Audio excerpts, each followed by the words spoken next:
All right, let's dive into what is, no joke, one of the greatest philosophical poems of the 20th century. But we're not going to treat this like some stuffy, difficult text, because what it really is a deeply human story about a man confronting his past, his present, and, the very meaning of his life. So, picture this. The year is 1926. Our speaker, who is basically the poet W.B. Yeats himself, is a 60-year-old Irish senator. He's doing his official duty, inspecting a modern elementary school. And as he's walking through the classroom, all these kids just stop and stare at him in wonder, looking at this stranger, this 60-year-old smiling public man. And right away, this moment sets up a huge contrast. You've got the children on one side, full of life, learning to do math and sing, with their entire futures ahead of them. And on the other side, you've got the poet, this old public figure. This massive difference is what kicks off the entire journey of the poem, and it forces him to ask a really fundamental question. How can that little kid you used to be and the old person you'll become, how can they be the same person? How do you possibly tie together all the different people you've been into one single, meaningful life?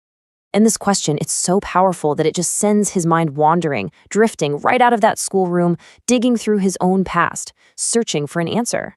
And where's the first place his mind goes? To a memory. And not just any memory, the memory of the great love of his life, a woman by the name of Maud Gonne. So, Maud Gonne. She was the woman Yeats was just hopelessly in love with for decades. He actually proposed to her multiple times, and she always said no. To him, she was this central, almost mythic figure of beauty and passion in his life. To try and capture just how incredible she was, Yeats calls her a Lydian body. Now, this is a direct reference to the Greek myth of Leda, whose beauty was so off the charts it attracted Zeus, the king of the gods, and their child, Helen of Troy, the most beautiful woman in the world. So you see, he's not just saying she was attractive, he's raising her to the level of a myth. He remembers this one moment of youthful sympathy with her, a time when it felt like their two souls just blended into one. He connects it to Plato's parable about soulmates, this idea that they were two halves of a whole. But he actually makes it even more intimate, saying they were like the yolk and white of one shell, just a perfect, single, inseparable thing. And this is where the past just collides with the present. Standing there in that classroom, he starts looking from one kid to the next, wondering, did Maud Gonne look like that as a little girl? Did she have that hair color or that color on her cheek? And for a second, his heart is driven wild, because it's almost like she's right there in front of him as a living child. But just as quickly as that beautiful memory appears, it's shattered. The search for unity suddenly slams head-on into the cold, hard reality of getting old.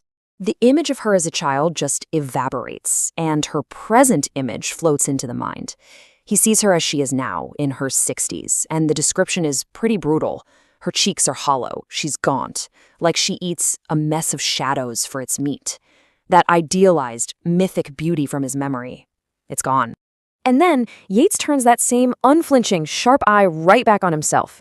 He knows what he looks like. He admits he had pretty plumage once, but he kind of just shrugs it off. He figures it's better to just smile and accept it, to show everybody that he's become nothing more than a comfortable kind of old scarecrow. This whole process of decay makes him wonder if life is even worth all the pain. He realizes, this isn't just happening to him or to Maud. It happens to everyone. He thinks about the greatest minds in history. Plato, who dreamed of these perfect spiritual forms. Aristotle, who was a tutor to Alexander the Great. Even Pythagoras, who believed he could hear the music of the stars. And what happened to them? Well, they all got old. They all decayed. All their brilliant thinking couldn't save their bodies. In the end, they also became scarecrows, old clothes upon old sticks to scare a bird. So here's the crisis, right? If everyone, no matter how beautiful or brilliant they are, ends up a scarecrow, then how can life possibly be seen as a single, meaningful thing? The problem seems totally unsolvable. But then, in the final, absolutely breathtaking stanza, the whole poem just pivots. After wrestling with all this memory, decay, and disappointment, Yeats arrives at this profound and really beautiful answer. He comes up with this totally new, radical idea. He says that real labor, the pain of childbirth, the struggle of learning something new, the work of creating art, it isn't some curse where the body suffers for the soul. No. Instead, that labor is life itself in action. It is, like he says, blossoming or dancing. And he gives us two unforgettable images to explain this. First, a chestnut tree. He asks it a question. Are you the leaf, the blossom, or the trunk?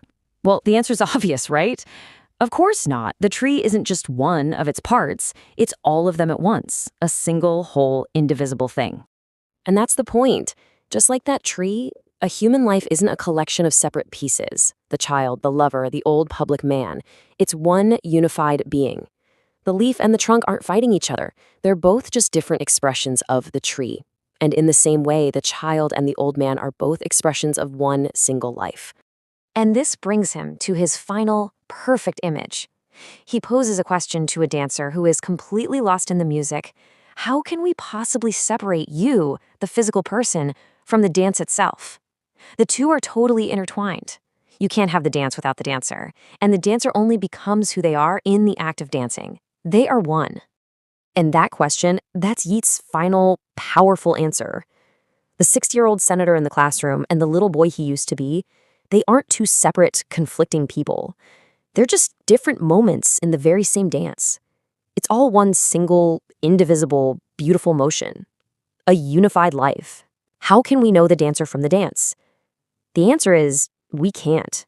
And maybe the whole point is that we're not even supposed to try.